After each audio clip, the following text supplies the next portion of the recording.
Chapter 11, containing a great deal of shouting. Jemmy was struck dumb. Did Prince Brat have sand for brains? God, didn't he realize he could snatch up his crown and go free? It doesn't please me to take orders from common rascals, Prince Brat said coldly. It would please me to shake the teeth out of your confounded face, replied Hold-Your-Nose Billy. You may live in the castle, but you're only a whipping boy. Do as we say. I'll do what I choose, and I choose not to run your errands. Jemmy leaped up and gave the prince an angry flash of eyes. Jemmy from the streets gets these stubborn fits, he said. Contrary as a mule. Let me have a word with him. I'll whip the mullishness out of him, exclaimed Cutwater, lurching forward. Prince Brat dodged out of his grasp, and a sour smile crossed his face. I'll tear up your vile message the moment I'm gone, and keep the crown for myself. Hold-Your-Nose Billy caught Cutwater's upraised arm. Hold off, there's something in what he says. You think he's angling for a share of the reward, Billy? Likely is. The greedy little snipe, Cutwater bleated. How much do you reckon we can spare? This calls for private words. Let's parley. Follow me. The moment the outlaws ducked out of the hut, Jemmy turned on his companion. Prince Blockhead, you should wear your crown to fend off woodpeckers. Impostor, how dare you insult me? You're enough to give the devil himself fits. Haven't I so muddled their brains they want to turn you loose, and you reward me with a royal squawk? The prince had crossed to the wicker basket and snatched up an uneaten apple tart. He gobbled it down. I'll return to the castle when I'm ready, when I choose, and not a moment before. Jemmy's eyes narrowed sharply. He couldn't fathom what was stirring in the prince's mind. Could he, for once, be concerned for someone other than himself? It's not me you think you're protecting, is it? You? Knowing they'll knock the daylights out of me as soon as they find out I tricked them? The prince shrugged. You're quick, boy. You'll think of something. I've already thought it. Once you're up and gone, I'll slip away. Out in the forest, I'll be harder to catch than a flea. But I'm not leaving, said the prince firmly. Gaw, but why? Is it your paw you're afraid of? Is that why you won't go back? The prince scoffed. He won't miss me. Course he will. Let him wait, and mind your own affairs, whipping boy. It is my affair. Do you reckon you're out on a lark, with murderers outside? The murderers shuffled back into the hut. Hold-Your-Nose Billy fixed Prince Brat with a hairy smile. Never let it be sung about that me and Cutwater ain't generous to a fault, lad. We'll share out with you a bucketful of gold and jewels. No, replied the prince flatly, as if he'd been offered a bucketful of coal. Don't run me out of patience, warned the huge outlaw. The prince remained defiant. I'm staying.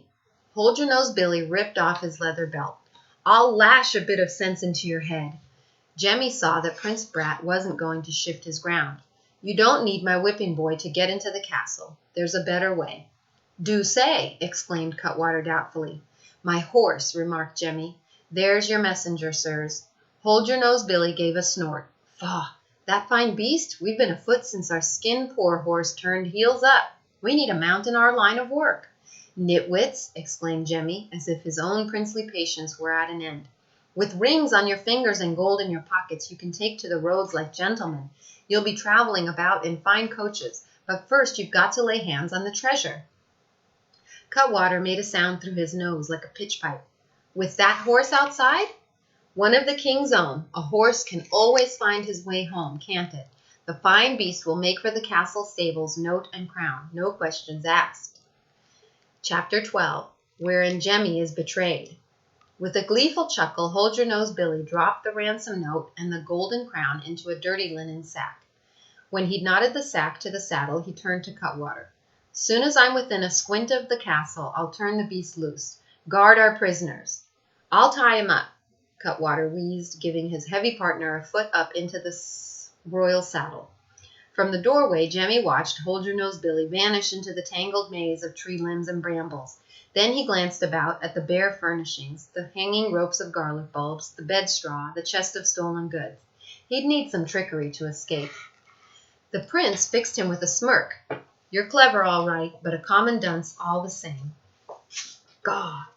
A cartload of gold and jewels. The ruffians would have been content with a mere jingle of coins. Jemmy's eyes swung back to the bed straw. There was his escape.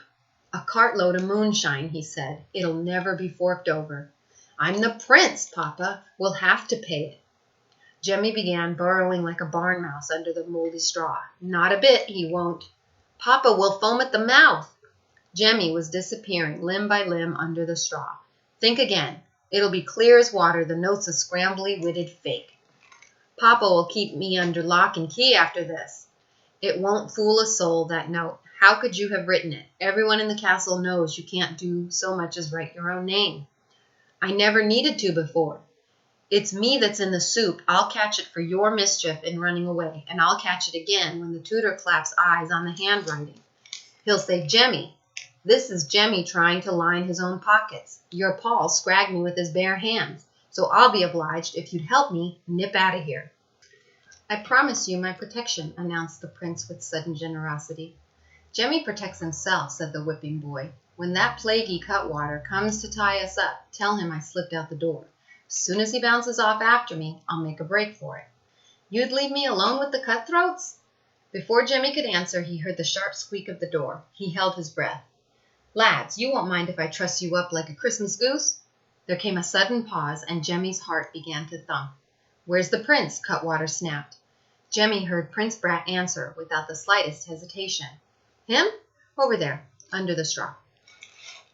Chapter 13. The Chase. A thoroughbred of the streets, Jemmy acted on instinct. He didn't wait to be nabbed. In a burst of straw, he shot up and made a leap for the door. Cutwater, startled, lost the merest breath of time, but it was enough.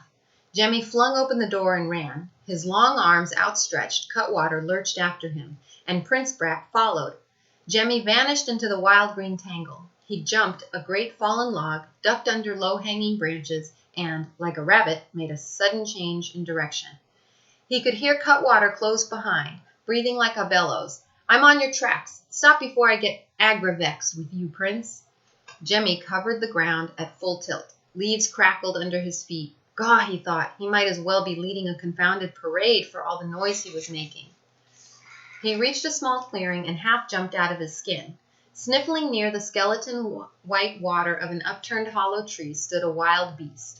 A bear. Jemmy would have preferred Cutwater's own company, but before he could find his legs, the hairy beast took flight. It went crashing away to Jemmy's left.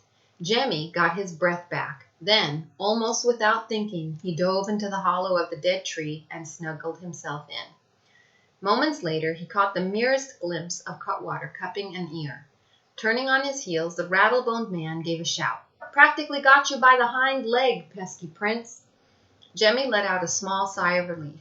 Cutwater would have a mighty surprise if he caught that bear by the hind leg. As the sounds of the chase grew fainter, Jemmy crawled out of the hollow root. The sun was now high enough to send down smoky rays of light through the treetops. Which way was the river? And then he saw Prince Brat, his face lobster red from running, at the edge of the clearing. "Unfaithful servant," he protested, glaring hard at Jemmy. Until this moment, Jemmy hadn't had a moment's pause for anger, but now fury shot into his eyes. "Curse this blabber-tongued, hateful prince. You betrayed me." "You'd have deserted me without care," said the prince. Jemmy bristled. "Ain't it me they think is the prince? If you hadn't pointed me out under the straw, Cutwater would have flown off to pick up my tracks, and we could have crept away dead easy. I wouldn't be running my lungs out." The prince pondered this for a moment. He nodded. "Then I forgive you." Jemmy was speechless for a moment. "Forgive me? Don't trouble yourself, my good and loyal prince, and get yourself another whipping boy." "But I have not dismissed you from my service," said the prince calmly. "I dismiss myself," Jemmy fired back. "I'll get where I'm going, and you can find your own way back to the castle. I'll go with you." "Not likely." Jemmy turned to the right and beat his way back into the foliage. Chapter 14. In which is heard a voice in the forest. Jemmy could hear Prince Brat following on his tracks step by step. He grimly pressed on. Brambles, reaching out like cat's claws, tore at their fine garments. The forest trees rose all around them like prison bars. Finally, Jemmy spun around. "Lay off! Go your own way!" "This way suits me," said the prince. "Well, don't follow me. I've no more idea than a gnat where I'm heading." "Silence," whispered the prince, with a turn of his head. "Hear that?" They froze, the two of them. A voice came wailing through the woods. Petunia! Petunia! And then a young woman appeared, barefoot and jangling with bracelets. She moved through the trees as quickly as a wood spirit. Petunia!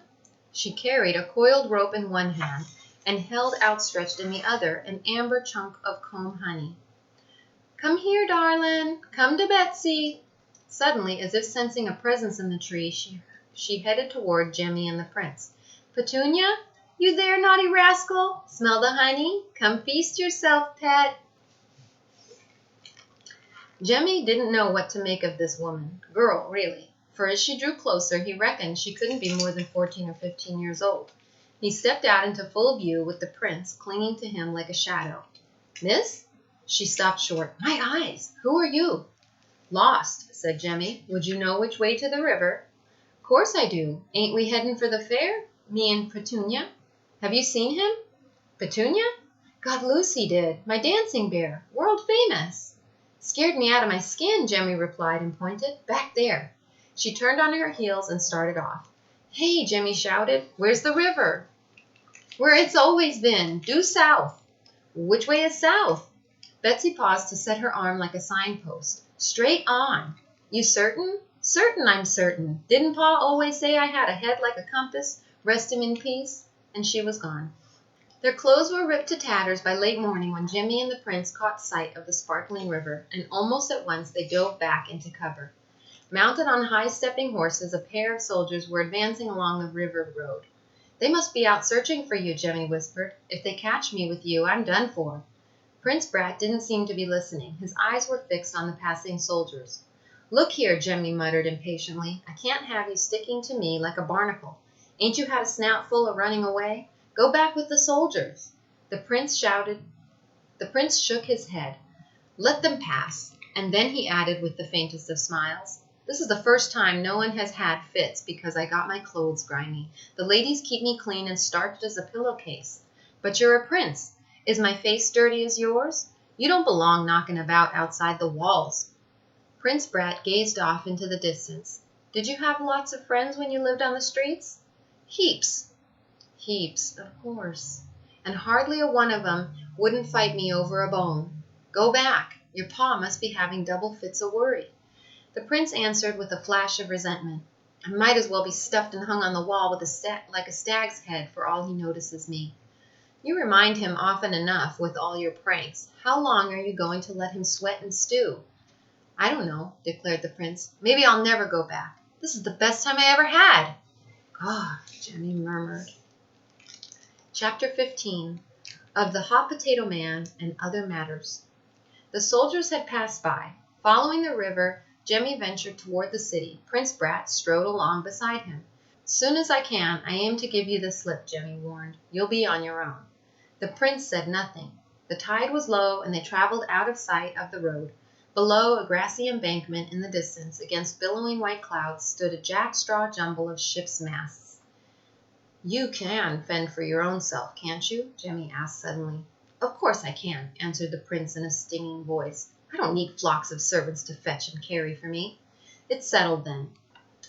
Settled. Skip off any time you like. With the tide out, the wide mud flat lay exposed. From long habit, Jemmy kept his eyes peeled for treasure. Sandpipers scattered like mice before him. He spotted a barrel stave and pounced upon it. Trash, remarked the prince. What are you doing? Mudlarking. What? I've got to eat, don't I? If I can collect enough driftwood, I can sell it as firewood. The prince shrugged and walked on ahead. Jemmy gazed after him for a moment. What did a prince know about living off the streets? His meals had always appeared on china plates and silver trays as if by magic. Left to himself, he'd starve. It's not my worry, Jemmy muttered. What? You, that's what. If you get hungry enough, you'll scramble back to the castle. The prince glared back at Jemmy and then stooped down to retrieve the broken leg of a chair from the mud. Is it worth anything? Jemmy nodded. Before long, the two of them had collected 3 more barrel staves in the back of the chair. Then Jemmy found something even more valuable to him, a bent and battered birdcage. He could go into business with that. Straighten out. It would hold rats. They rounded a bend, and the crack of a whip sounded in the air like a firecracker. Jemmy crawled up the embankment for a look. A weary old coach was mired in a mud hole on the road. The coachman, looking just as old and rickety, held the reins of his two-horse team and cracked his whip in the air again. "Pull, gents! Be good, lads! It's me own fault not leadin' you around this bog. My eyesight ain't what it was, is it, old tars?" Jemmy watched for another moment as the horses tried to pull the coach free. The coach was enameled blue with yellow lettering painted on the door panel. Captain Harry Nips, Hot Potato Man. Jemmy crawled over the embankment. A ride to the city would suit him fine. "Sir, would you take on a passenger? Here, let me set those barrel staves under the wheels." "Don't mind if you do," said Captain Nips. "I'm late for the fair as it is." Jemmy busied himself laying a firm track for the wheels. Prince Brat watched from the edge of the embankment. "You must be carrying a heavy load," Jemmy cried out. "Try again, Captain." The old man cracked his whip, and the horses strained, and the coach rolled up out of the bog. "Hop in, lad." Jemmy opened the door and saw that the coach was heavily loaded with raw potatoes and a huge iron kettle. Jemmy settled himself as best he could, and the coach lurched forward. At last, Jemmy thought, "You're free of that prince," but he couldn't resist a backward glance. Prince Brat was standing in the center of the road. He dropped his load of driftwood and merely gazed at the receding coach. Jemmy straightened and folded his arms. The prince wasn't his lookout any longer, but he'd stood there like a wounded bird. Blast him! A prince hadn't a cockeyed notion how to fend for himself. "Stop, Captain!" Jemmy shouted. "We left me friend behind." The hot potato man pulled up on the reins, and Jemmy leaned out the window. With an arm he motioned Prince Brat to come along. For an instant Jemmy thought he saw a smile flash across the prince's face, but it had vanished by the time the heir to the throne joined him inside the coach.